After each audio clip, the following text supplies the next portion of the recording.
à la nomination des ministres conseillers plusieurs mois après l'annonce de la création d'un collège de ministres conseillers à la présidence de la République. La liste a été dévoilée hier en Conseil des ministres. La liste des premières personnes à occuper ce poste, 12 au total, et ils sont des personnalités politiques chargées d'intervenir dans des domaines précis. On note également l'entrée de certains hommes politiques très dévoués à la cause du président de la République. Rémi Choubadé, vous avez lu la liste qui nous est parvenue à nous tous, la liste sortie du Conseil des ministres hier.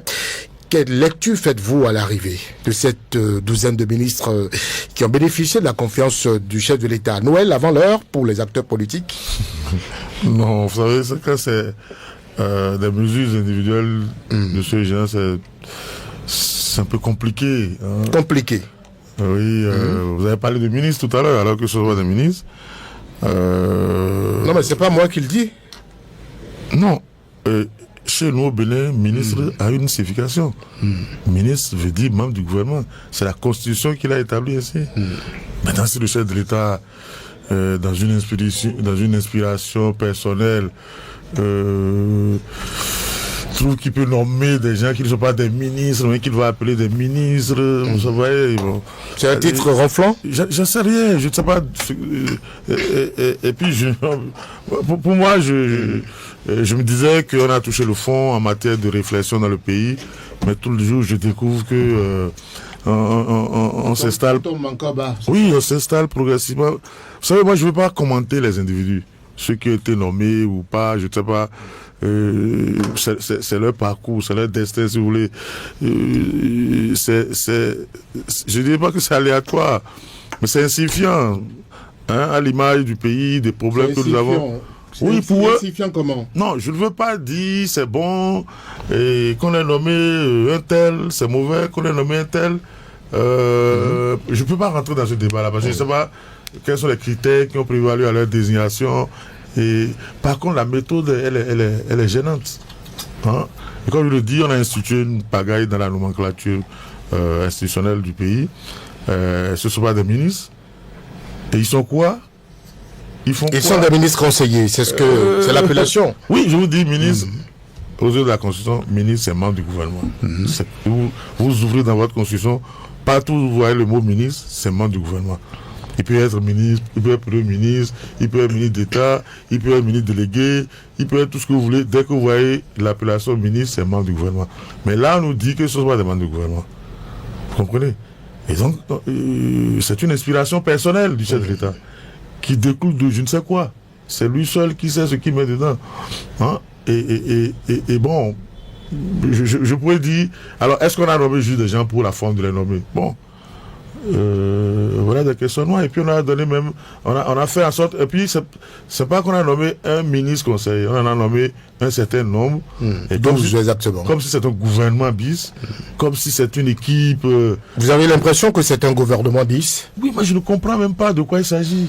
Si je comprenais, ça va être joie qu'on allait apprécier les profils, ceci, les cela. C'est pour ça que je vous dis que je ne pouvais pas rentrer dans le débat de qui a été nommé. Pourquoi il a été nommé? Il est ami du chef de l'État de tout la France. Bon, j'ai pas vu dedans des gens qui critiquent le gouvernement. Apparemment, c'est pour la plupart d'entre eux, ce sont des gens acquis, dévoués, engagés dans ce qu'on appelle la rupture depuis son avènement en 2016. Bon, ça c'est le chef d'État qui a son pouvoir de nomination. Mais est-ce parce qu'il a un pouvoir de nomination qu'il va en user comme ça se passe là où il n'y a pas de visibilité? Nous sommes dans l'action publique. L'action publique doit pouvoir être pédagogique et pouvoir être interprétée, analysée par tous les citoyens, parce qu'après tout, c'est vrai, lui, son rôle, c'est de nommer, mais c'est à nous de payer. Hein? Il faut qu'on comprenne qu'il y a une pertinence dans ce sacrifice supplémentaire qu'on demande aux Béninois. Il a dit en février dernier la motivation qui sous-tend la nomination de ces ministres conseillers. On va l'écouter tout à l'heure. Le temps de dire nos civilités à Distel Amonso qui nous a rejoint. Distel, bonsoir. Bonsoir Radio Cotonou, bonsoir mes auditeurs. Alors, vous avez lu la liste de la douzaine de ministres conseillers, des personnalités politiques qui ont bénéficié de la confiance du chef de l'État. Quelle lecture faites-vous de cette liste? Il faudra déjà faire une clarification contextuel de l'acte qui vient d'être posé pour dire qu'il y a été souvent fait au chef de l'État le grief, n'est-ce pas, de se déconnecter des réalités sociopolitiques de notre pays en amenant des allogènes techniques, profils pointus pour la gestion de la chose publique. Le Bénin est parti de loin, de très loin. Je voudrais me limiter seulement en 1990 pour dire que la gestion de la chose publique était aussi, n'est-ce pas, dévolue à la classe politique, aux acteurs politiques notamment. Le président Patrice Talon est venu, s'est éloigné nettement de cette conception en disant, déjà en répondant dans le cadre des premières interviews et qu'il avait pu accorder en tant que chef de l'État élu à l'époque, que lui, il voudrait pas se coller au concept géopolitique en disant telle région, et on est venu de telle région, on est venu de telle classe politique. Il a dit fermement. Et donc, le grief est là. Les hommes politiques, lui, en faisaient. Très bien. Il a intégré, mais dans un environnement à lui, dans une vision qui lui appartient, en disant, ok, je maintiens les profils techniques, pointus, mais j'intègre la part de la sociologie politique, la part de la participation des acteurs politiques. Vous voulez dire que Patrice Talon a cédé en fait à la pression de ses partenaires politiques, c'est ça? Non. Des postes de remerciement, enfin. Je ne le vois pas comme vous. C'est ce que vous dites, en fait. Non, je ne le dis pas. C'est pas ce que je dis, ça. Vous faites une mauvaise interprétation. Je dis qu'il a intégré. Il a intégré avec un timing qui lui appartient que désormais, pour que les partis politiques, n'est-ce pas, reprennent d'ici à 2026 la gestion de la chose publique, il faut qu'ils apprennent à mettre la main à la pâte. Et donc, il les a associés. Parce que si vous prenez 90% de ses ministres qu'il a, de son gouvernement, je veux dire, vous allez observer que c'est après coup que certains ont intégré les partis politiques de fait. Et donc, ils ont gardé leur autonomie technique. Leur technicité leur est propre. Mais il se trouve que, face aux mensonges, face aux intoxications, face à l'envie, aux besoins et aux devoirs de la pérennisation des réformes en cours, même perfectibles, la mouvance présidentielle a besoin de quadrillage, n'est-ce pas, du terrain pour pouvoir agir à l'effet de continuer à maintenir, n'est-ce pas, l'élan du développement que nous avons. C'est des postes suffisamment politiques. Évidemment, évidemment que c'est des postes politiques et le président Patrice Talon l'a dit lorsqu'il déclinait, n'est-ce pas, le contenu de sa vision dans son option de nommer des ministres conseillers. Il a dit. Et donc, c'est clair que c'est une fenêtre politique qui s'ouvre à côté de la gestion de la chose techniquement publique de notre pays. Voyez-vous? Et donc, ce faisant, il n'a pas fauté. Parce qu'au même moment, il maintient la barre de la technicité. Il maintient la barre des résultats. Il maintient la barre du standard international. Mais il s'ouvre à la chose politique parce que des décisions, sous le président Kérékou par exemple, avant une prise de décision en Conseil des ministres, il y avait ce qu'on faisait, auquel j'ai participé, au sondage politique, au sondage sociologique, pour savoir quel serait l'impact politique et sociologique de telle décision ou de telle autre décision. Voyez-vous, et chaque homme d'État, chaque président ayant sa méthode, le président Patrice Talon n'a pas pu, n'est-ce pas, observer cette méthode-là que Kérékou utilisait. Mais il a gouverné 8 ans durant. Pourquoi maintenant? Voyez-vous, les résultats sont là. Mais écoutez, le successeur de Patrice Talon ne sera pas Patrice Talon tel qu'il est, modelé par Dieu, modelé par sa formation, modelé par son éducation, n'aura pas le même leadership fort, assez fort. Il peut en avoir plus. Voyez-vous? Et donc, il appartient. Écoutez, le pouvoir, la gestion de la chose publique ne s'éloigne pas de la personnalité de l'acteur principal. Voyez-vous? Donc, le président Patrice Talon a dit, OK, j'ai mis en place les standards, les balises qu'il faut pour le développement de notre pays. J'ai obtenu des résultats, mais il faut jouer aussi la partition politique. Parce qu'il y a des décisions qui sont éminemment politiques. Voyez-vous? Et à partir de ce moment-là, il faut pouvoir annexer et la vision politique, la vision sociale et la vision du développement. Donc c'est une trilogie que le président Patrice Talon est en train d'installer, et c'est pour cela qu'il agit de cette façon. Donc le gouvernement sera beaucoup plus à l'écoute des problèmes sociaux de nos populations maintenant.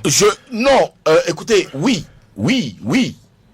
je dirais oui, parce que beaucoup de Béninois pensent, concernant les titres de ces ministres conseillers, qu'il y a plus d'enjoliveurs que de contenu. On va écouter Arimi Choubadé, je reviens à vous. Arimi Choubadé, vous êtes d'avis? C'est une pagaille institutionnelle. Je vous ai dit, le mot ministre a une signification dans la Constitution. C'est un membre du gouvernement. Et là-dessus, on peut faire la sémantique. On les aurait nommés là-dessus, on peut faire la sémantique. Ministre, c'est servi. Vous permettez qu'on écoute ministre, c'est servi. Ça n'a pas une autre définition. On peut faire la sémantique. Vous permettez qu'on finisse d'écouter Arimi Choubadé? Allez-y, Arimi. Non, enfin, c'est symptomatique de ce qu'il a eu tout le temps pour expliquer. Et il ne se comprend pas lui-même. Il est obligé de maintenant pour s'expliquer à lui-même ce qu'il n'a pas compris. Sinon, c'est simple. Ministre dans la Constitution, que ce soit Premier ministre, je l'ai dit tantôt, ministre d'État, ministre délégué, ministre, c'est un membre du gouvernement. Maintenant, le chef de l'État a une inspiration personnelle pour le verser ce protocole d'État. Et c'est lui seul qui sait ce qu'il a mis dedans. C'est une inspiration personnelle. Je ne sais pas comment ces gens-là peuvent survivre à son mandat. Je ne vois pas. Parce que c'est pas des postulats établis, éprouvés, validés, qui correspondent à des problèmes bien précis. Vous savez, je vous ai toujours dit ici que la politique, c'est une science. C'est pas on est et on a c'est pas le bon sens. La politique va au-delà, c'est ce qui nous unit tous. Ce sur quoi tous nous entendons. C'est pas quelqu'un est plus intelligent que tout le monde dans la République et invente des solutions. Quelles sont les solutions aux problèmes des Béninois?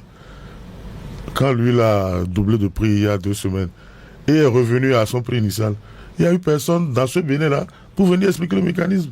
C'est d'une tristesse, la réflexion au niveau est d'une pauvreté absolue.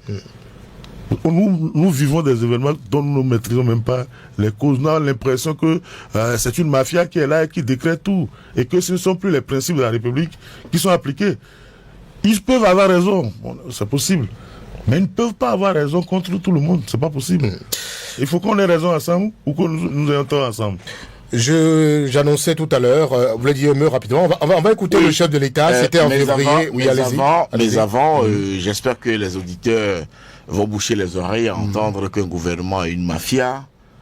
J'espère que les auditeurs vont boucher les oreilles à entendre que quelqu'un se croit plus intelligent que tout le monde. Mais il reste que le mot ministre a un sens.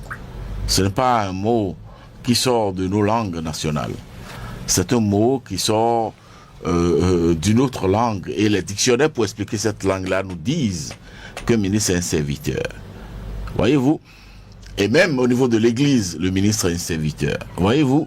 Et donc, lorsque on vient mélanger, simplement parce qu'on doit déconstruire, on doit intoxiquer, il faut s'éviter aussi d'utiliser de vilains mots.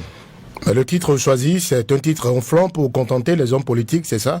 C'est ce que disent les Béninois. Mais pas du tout, c'est des appels au service de la République. On va écouter le chef de l'État, le président Patrice Talon. Nous étions en février 2024 et il expliquait, il nous disait ce qui a sous-tendu en fait cette initiative de nommer des ministres conseillers. On l'écoute. J'ai proposé au Conseil des ministres qu'il a adopté de créer un collège des ministres conseillers. Depuis mon premier mandat et durant ce second-ci, vous avez dû constater que parfois nous faisons appel à des compétences non politiques pour conduire l'action du gouvernement. Le pays a besoin de deux choses pour bien fonctionner. Que la vision soit claire. Et la vision est définie par les élus qui exposent à leur population ce qu'ils comptent faire, comment ils voient les choses, et ceux-ci leur accordent leur confiance. Et que ce soit au niveau local, au niveau national parlementaire ou au niveau de l'exécutif, le politique détermine la vision et même la programmation de l'action exécutive. Et la mise en œuvre requiert parfois des compétences qui ne sont pas politiques. Vous pouvez avoir besoin de certaines compétences dans le domaine de la santé, dans le domaine de la défense de la sécurité, dans le domaine du numérique, et parfois ces compétences n'ont pas du tout de chapeau politique. Parce que l'idéal serait que les acteurs politiques disposent des compétences qu'il faut à tous les niveaux. Mais je ne pense pas qu'il y ait un pays au monde où tous les acteurs politiques ont toutes les compétences dans tous les domaines. Où un pays a construit, à bâtir, l'exigence de compétences est très élevée, plus que les pays développés. Un ministre de la Santé en France ou aux États-Unis n'a pas besoin d'être un expert en la matière autant qu'un ministre de la Santé au Bénin. Parce que tout est à construire. Là-bas, il y a une structure administrative, une superstructure qui existe, qui fonctionne bien, qui a fait ses preuves. Et un ministre peut s'appuyer sur tellement de compétences, parfois pour arbitrer ou parfois pour prendre des décisions. Ici, parfois et souvent d'ailleurs, les ministres sont appelés à aller dans les détails et à faire des arbitrages même de base. Et c'est pareil, c'est pas seulement au Bénin, c'est dans tous les pays en développement où tout est à construire. Et parfois, un ministre est amené à arbitrer. S'il n'est pas un expert, il peut se planter. Il y a eu quelques frustrations depuis ces deux mandats qui sont en cours parce qu'il y a des fonctions qui ont été confiées à des gens qui n'ont pas du tout de chapeau politique. Alors que c'est pas eux qui ont œuvré à conquérir le pouvoir. C'est pas eux qui répondent devant l'opinion. Donc quelqu'un met en œuvre une stratégie sans avoir le devoir de reddition de compte devant le peuple. Donc il serait bien que les ministres soient doublés de personnalités, de compétences, mais ayant un chapeau politique pour accompagner, corriger et définir même avec celui-ci ce qu'il faut faire. Dans la tâche, je le vois bien. Moi, parfois, je n'arrive pas, j'ai pas le temps de m'occuper des questions politiques. Et ça me cause des préjudices. Parce qu'il y a tellement à faire que je n'ai pas l'occasion d'avoir les contacts, les discussions, les débats techniques qu'il faut avec les politiques pour corriger mon action. Il est impératif que ceux qui ont la tête dans le guidon aient aussi à leur côté des conseillers, à leur côté des gens qui portent la vision, qui connaissent les réalités du terrain, qui peuvent apporter les recommandations qu'il faut, relayer à ceux-ci ce qui est plus pertinent pour ajuster les choix et même faire le suivi de l'action gouvernementale sans avoir la tête dans le guidon. C'est ce qui a conduit à la mise en place de ce collège qui seront les guides et faire le suivi de ceux qui sont la tête dans le guidon au quotidien. Voilà l'esprit, mais ce sont les partis politiques qui devront pouvoir à ces nominations-là parce que c'est l'action politique qu'on voudrait remettre au centre des choses pour déterminer, conduire, définir et faire le suivi de l'action exécutive. Voilà, c'est l'action politique qu'on voudrait remettre au centre des choses. Le président Patrice Talon, nous étions en février 2024, il était face aux hommes des médias. Arimé Choubadé, vous avez mieux compris? Je n'ai rien compris. Hein. Ou vous refusez de comprendre? Mais je sais pas. Vous l'avez écouté, le chef de l'État? Vous me laissez parler? Allez-y. Vous l'avez suivi vraiment? Il a fait un exposé de politologue qui a étudié les pays en voie de développement, les pays, il a cité des pays. Moi, je ne sais pas s'il a fait des études sur ces pays-là pour faire sa thèse. Ou si, bon, c'est facile, il lit beaucoup de journaux qui sur l'actualité, qu'il a pris des exemples pêle-mêle, et à certains endroits, vous le voyez se contredire. La vie publique, la politique, c'est une science. Hein? Les partis politiques sont les laboratoires d'idées. On doit pouvoir retrouver les compétences dans les partis politiques. Et s'il n'y en a pas, c'est qu'il y a un problème. On ne peut pas inventer. Il n'y avait même pas eu appel à la candidature. Vous comprenez que bon, on a évalué toute la compétence disponible. Comment il a fait pour les détecter? Comment il a fait pour les lobber?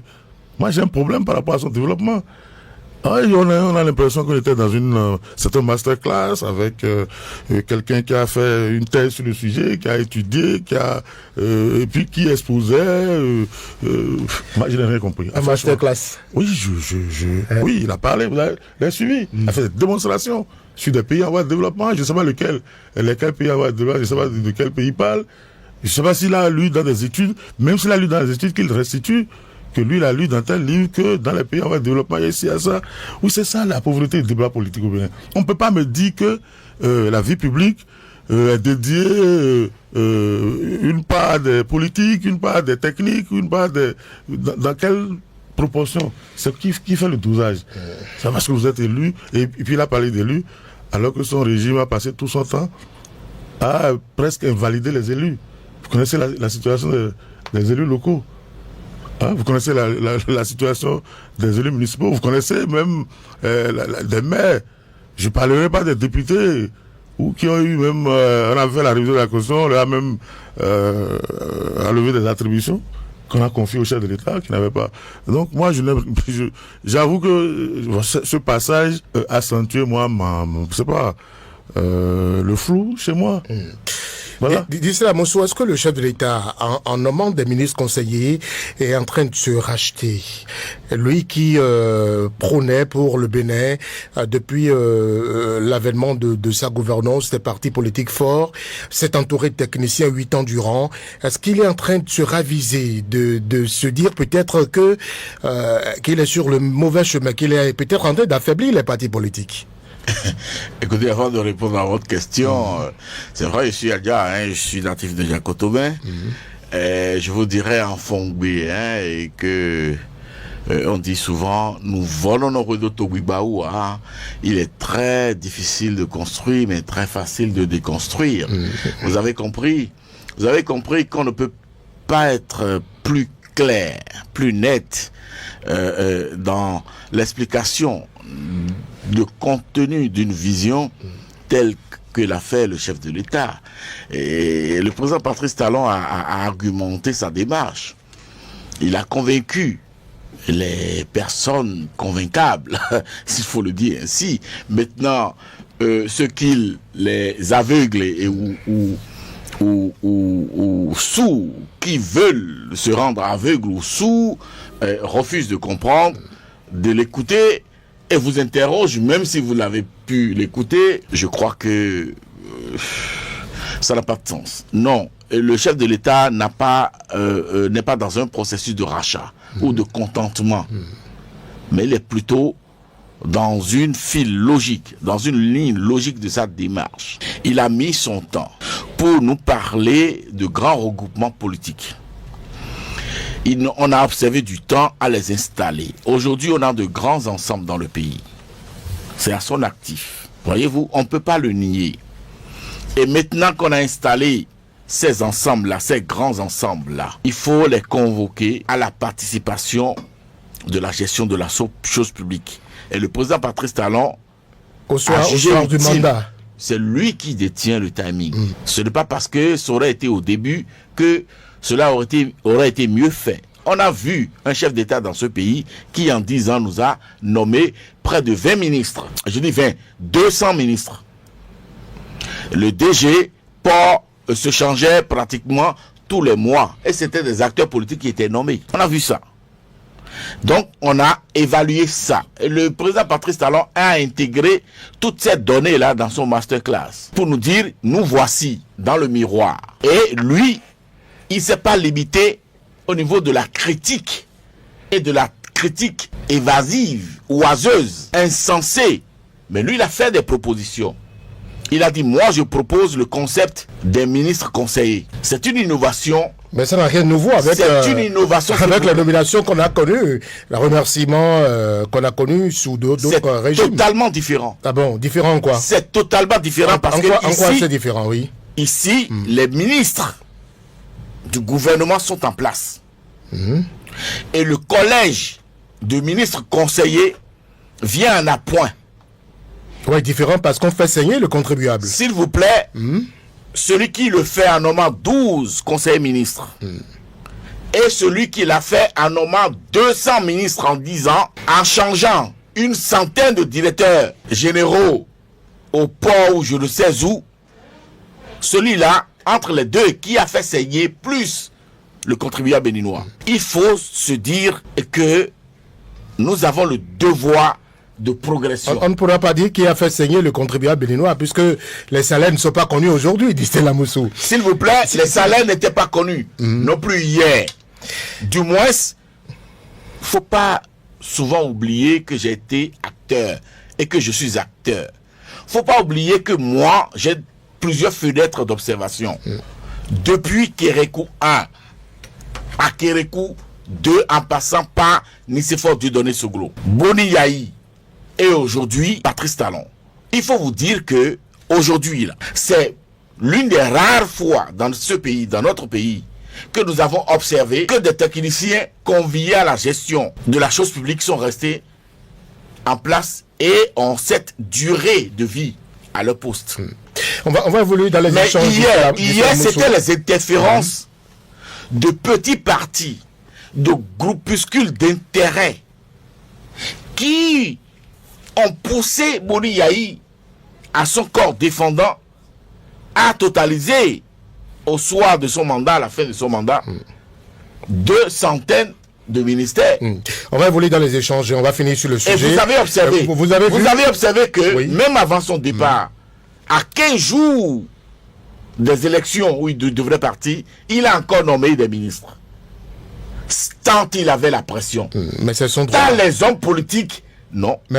S'il vous plaît, même à la veille, c'était illogique. C'est vrai que ceux qui sont nommés là, les 12, sont des personnalités politiques, mais en outre, quand on regarde bien, il y a des gens qui n'ont pas de base politique, qui n'ont aucune base, qui vous a dit qui n'ont pas de contact avec le terrain. Qui vous a dit que c'est sûr, qui vous a dit que c'est sur la base. Que peuvent-ils? Qui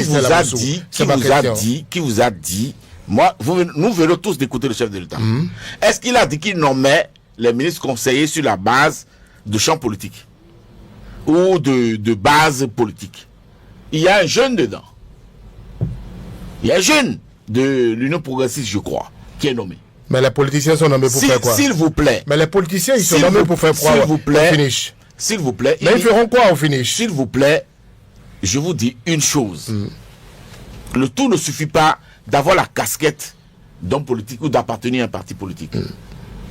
Mais c'est une question d'intégration des strates de notre société. Le président Patrice Talon, en nommant ces profils-là dans son collège de conseillers, de ministres conseillers, c'est une pénétration des strates de notre société. Ah bon? Oui. Parce que qui a l'information a le pouvoir. Mais il y a des gens à l'intérieur du collège qui sont... Citez-les. Posez votre question et citez-les et je vous répondrai. Aux dernières élections législatives, le peuple les a vomis carrément. Il vous a dit que c'est par rapport au poids électoral. Il vous a dit, nous venons de l'écouter, les auditeurs avec nous. Est-ce qu'il a dit dans son explication de vision que c'est par rapport au poids électoral de chacun ou par rapport au nombre de voix que tel ou tel vont engranger? Et mieux, il n'est même pas dans le régionalisme. Non, mais c'est pas par rapport au poids électoral, c'est parce qu'il s'en fait quelque chose sur le terrain politique. Je dis qu'il n'est même pas dans le régionalisme. On va finir sur le sujet maintenant. C'est des gens qui sont la passerelle entre l'exécutif et la base. Mais la les gens, base, s'ils tenaient la base électorale. Les gens n'ont pas de base, mais ils seront passerelles. S'il vous plaît, s'ils tenaient la base électorale, il aurait pu nommer un ministre conseiller dans la TACOA. Si vous regardez dans la liste, il n'y en a pas. S'il tenait à la base électorale, il aurait pu nommer un ministre chez moi dans le Koufo ou dans le Mono. D'accord. Il aurait pu nommer un ministre dans la Donga. On va finir sur le sujet maintenant. Vous avez tout faux. Vous avez tout faux de cette lecture. J'ai très envie d'écouter Arimi Choubadé. On note une faible représentativité des femmes et ça ne ressemble pas au chef de l'État. Lui qui a clairement affiché son engagement. C'est par rapport à quoi? En faveur de la... C'est par rapport à quoi? Je pose la question à Arimi. Vous permettez que Arimi... C'est par rapport à quoi? Vous permettez que Arimi réponde à la question et puis je reviens à vous. Ça ressemble pas au chef de l'État, lui qui a prôné depuis son avènement la parité, lui qui s'est engagé en faveur des femmes, on l'a vu à l'Assemblée nationale. Non, encore qu'il faut comprendre ce qui était visé au départ. Je vous ai dit non, on l'a écouté et moi je l'ai pas compris. En plus, il n'a jamais fait un gouvernement de 200 personnes. Si un ministre part et on vient à sa place. Je ne sais pas si quelqu'un doit se curer les oreilles. Je n'ai pas dit qu'il a fait un gouvernement de 200 personnes, mais j'ai dit qu'il a totalisé environ 200 ministres en 10 ans. Nous sommes adultes, on peut se respecter. Non, mais faut pas dénaturer devant moi. Vous permettez que... Non, je ne permettrai pas que devant moi. Vous aurez la parole. N'est-ce pas? On retourne comme ça. Ce que je aurez la parole il y a moins de 5 minutes. Vous aurez la parole, je vous en prie. Allez-y. En matière d'impact, concerné. Et puis ce que je rappelle souvent, le président Talon a fait nommer des ministres dans le gouvernement Yahi. Entre les deux tours, je rappelle, entre les deux tours des présidentielles. Vous serez incapable de prouver. Entre les deux tours des présidentielles, le candidat Zissou remerciait Talon en direct à la télé d'être allé le voir pour le proposer le poste de ministre des Finances du premier gouvernement de Yahi. Ils sont restés ensemble, je crois, pendant 7 ans, pendant que il y avait la valse des ministres ou tout ce qu'on veut. Et donc, généralement, je ne comprends pas quand on veut critiquer Yahi, on veut exonérer Talon, alors qu'ils ont été ensemble pendant Allez, répondez maintenant à la question pour qu'on finisse sur le sujet. Je vous ai dit que moi, je ne peux pas rentrer dans les problèmes individuels, les mesures individuelles. Si on a nommé quelqu'un ou on n'a pas nommé quelqu'un, c'est celui qui a le pouvoir de nomination qui apprécie. C'est lui. Mais vous n'avez pas vu qu'il y a moins de femmes? Oui, mais dans le gouvernement en général, son vrai gouvernement, il y a combien de femmes? D'accord. Vous pouvez aller voir le gouvernement, à peine 3 ou 4 sur une vingtaine. Ici, il y en a 3 sur 12. Peut-être qu'il avait fait mieux. Hein? Donc, c'est la sous 30 secondes. Je me demandais sur quelle base vous jugez. Je me demandais sur quelle base vous jugez qui a moins de femmes. Vous n'avez pas vu qu'il y a moins de femmes? Ça fait le tiers. Il y a plus de quoi vous parlez? Ça ne fait pas le tiers. Ça fait le tiers. Le quart. Le quart. Enfin, le quart. Écoutez, vous jugez par rapport à c'est déjà un grand pas pour vous? Évidemment que nous sommes dans une société patriarcale. C'est évident que en matière de leadership aujourd'hui, les femmes traînent la savate. Je les respecte beaucoup.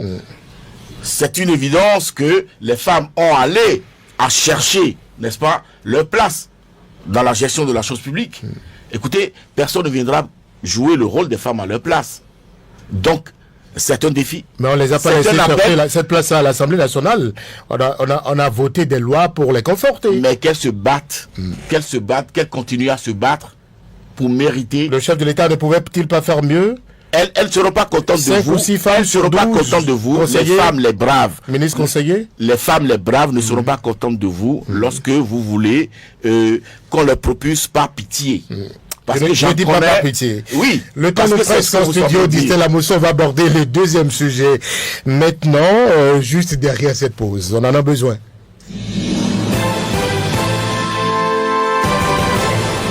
Merci à Patrice Bédia. Le gouvernement du Bénin a récemment instauré une nouvelle mesure obligeant les producteurs agricoles à remplir une fiche de convoyage pour chaque mouvement de leurs produits. L'initiative suscite de vives réactions au sein de l'opinion publique. Distal, je vais rester avec vous. C'est une nouvelle forme de contrôle des producteurs. Pourquoi cette mesure fait-il tant jaser, tant brosser la toile, l'opinion publique? Pas contrôle des conducteurs, mais contrôle de la production nationale. Des producteurs, voilà. Pas contrôle des producteurs. Des producteurs font de la production. S'il vous plaît, je dis... Bon, plus exactement de la production, allez-y. Allez-y maintenant. Je dis, il y a contrôle de la production. Et cela est indispensable dans un élan de développement. Aucun développement ne se produit lorsque les produits bruts sont exportés. Il faut travailler à installer un écosystème pouvant favoriser la transformation sur place. Et c'est à cela que s'attelle le gouvernement du président Patrice Talon. En instituant une fiche de convoyage. S'il vous plaît, c'est un épiphénomène. Ah bon? C'est un épiphénomène. Je vais vous rappeler. Oui, allez-y. Sous le président Mathieu Kérékou-Pé à son âme, j'étais aux affaires. J'étais acteur. Le Nigeria venait de fermer ses frontières. Le président au Nigeria s'appelait Obasanjo, voyez-vous.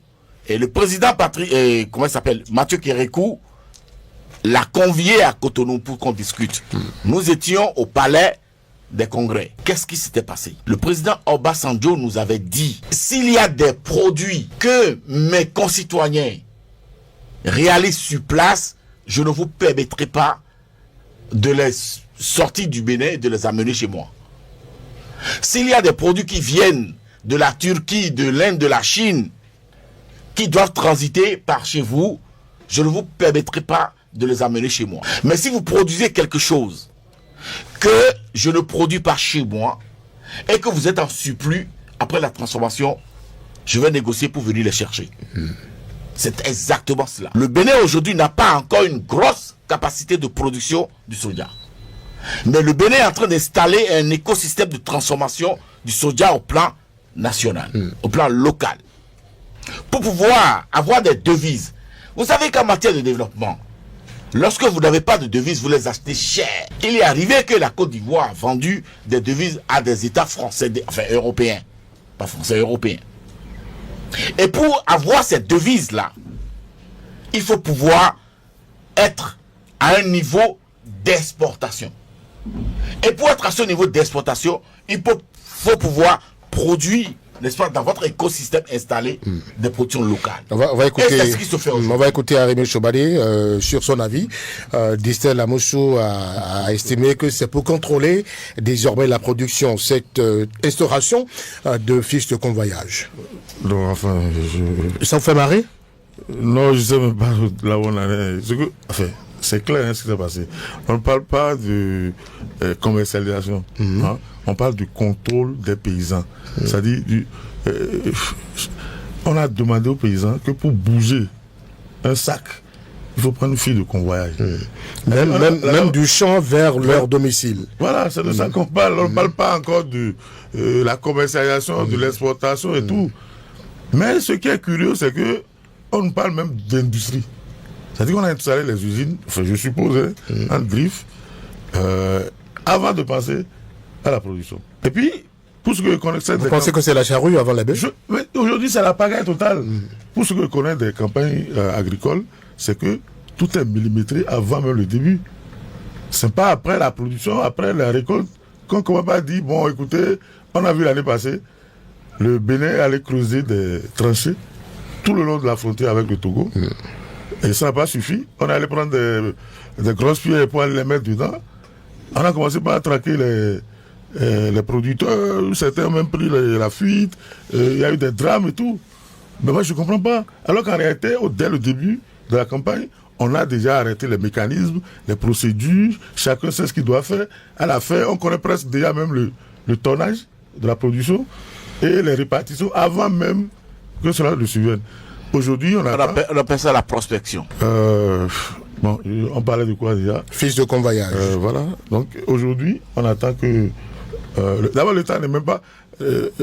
c'est pas comme le coton. Le soja, ce sont les paysans eux-mêmes qui produisent le soja. C'est le coton qui a un accompagnement technique, financier et tout, avant même la production, avant le démarrage de la campagne. Et on sait à peu près combien ce sera vendu, qui sont les acteurs, etc. Ici, ce n'est pas le cas.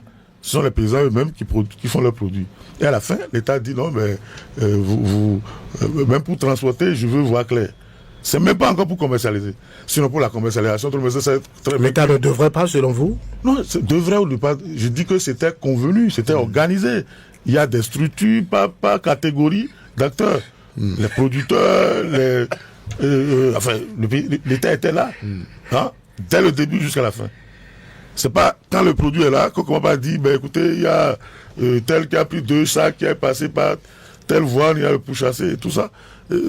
Ça fait une pagaille et à la fin, ce sont des drames à répétition que nous observons sur le terrain à cause d'une campagne. Je ne peux pas comprendre qu'une campagne agricole puisse déboucher à la fin, à chaque fois, sur des affrontements. Il y a des risques qui y sont liés. Non, les risques... Sur l'instauration de cette fiche de convoyage. Non, je ne comprends pas cette histoire de fiche de convoyage. Je dis, si fiche de convoyage devait y avoir, c'était des mécanismes qui étaient prévus à l'avance. C'est pas, on finit de faire la récolte et l'État décide, enfin, le gouvernement décide. Et puis, même par rapport aux fiches, on a eu des déclinaisons. Il y a eu ce qu'on a suivi tous à la télé par rapport à une dame qui a fait des déclarations. Et après, vous avez vu des gens qui sont venus plus tard pour dire non, il faut moduler, c'est pas exactement ce qu'on voulait dire. Et à la fin, et la transformation du soja. De la transformation du soja. Parce que les sojaculteurs disent que en fait, le soja n'est pas transformé, que c'est quelqu'un qui prend pour les réexporter à sa manière à lui. Mais on empêche les producteurs eux-mêmes de le faire.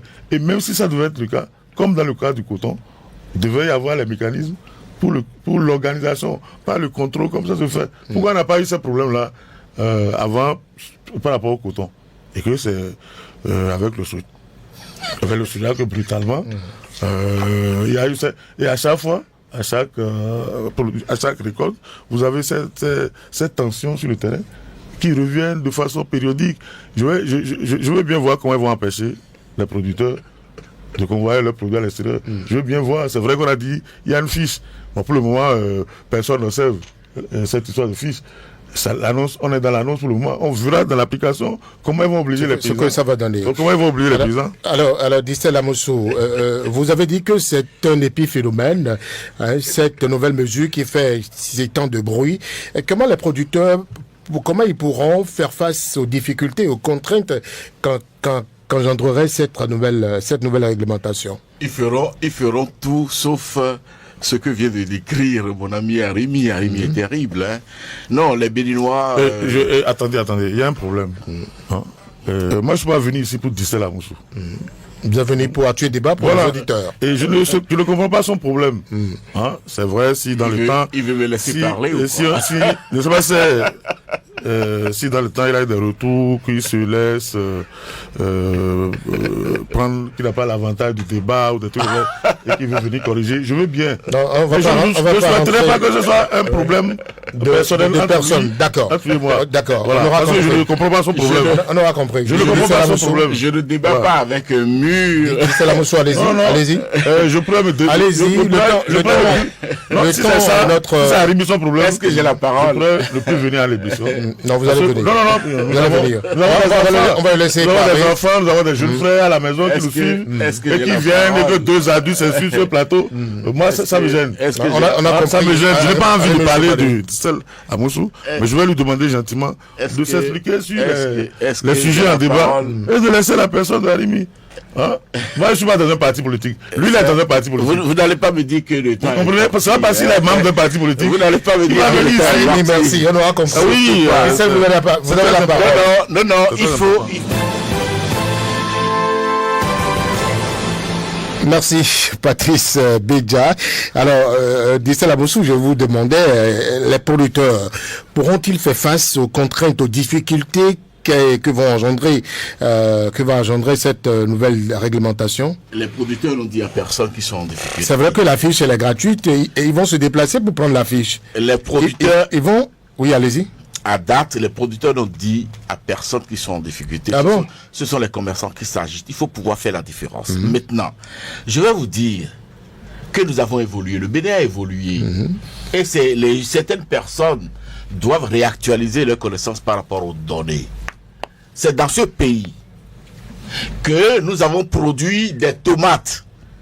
Nous avons produit des tomates dans ce pays à commencer chez mon ami et frère Eric Rondeté sans avoir pensé à l'écosystème. Les tomates ont pourri. Eric Rondeté est venu s'en plaindre à l'Assemblée nationale.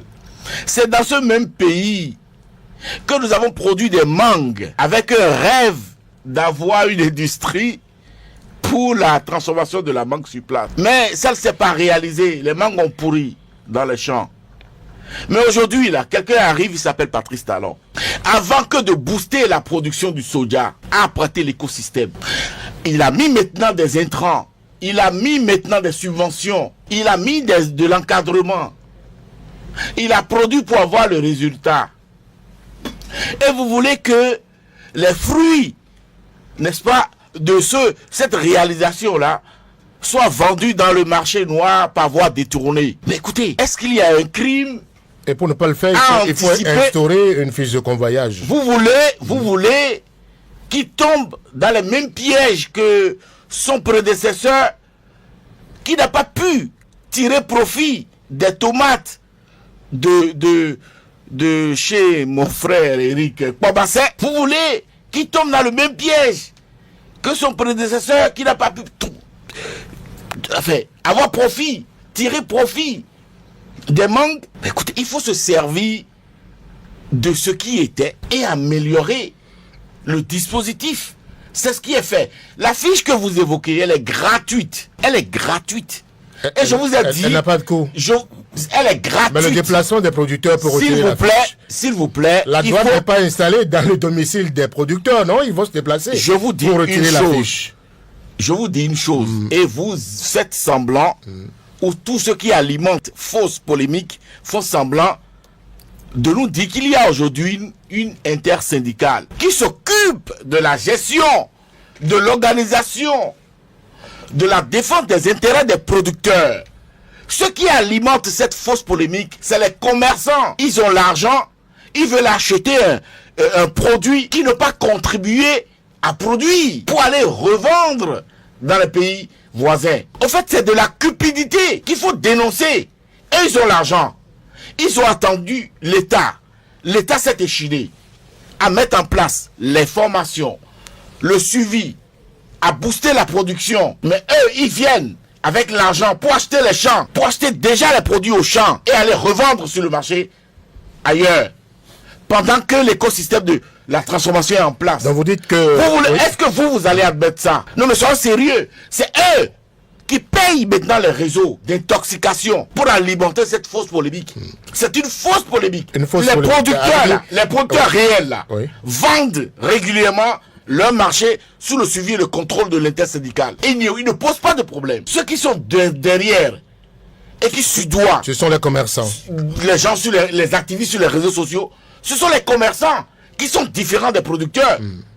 C'est ça qui est la réalité. Arimé, vous voudriez réagir? Nous sommes pratiquement au terme de Actuel Débat de ce jour. Non, je ne me reconnais pas dans cette histoire-là parce que le coton ne rencontre pas les mêmes problèmes. L'État ne participe pas à la production du soja, c'est très faux. L'État ne participe pas à la production. Là, il y a défaut d'information. Mais veut contrôler. Oui, j'invite Radio Cotonou. J'invite Radio Cotonou à faire une enquête. S'il vous plaît, vous aurez la parole pour finir. On va laisser Arimé poursuivre. J'invite Radio Cotonou à faire une enquête. S'il vous plaît.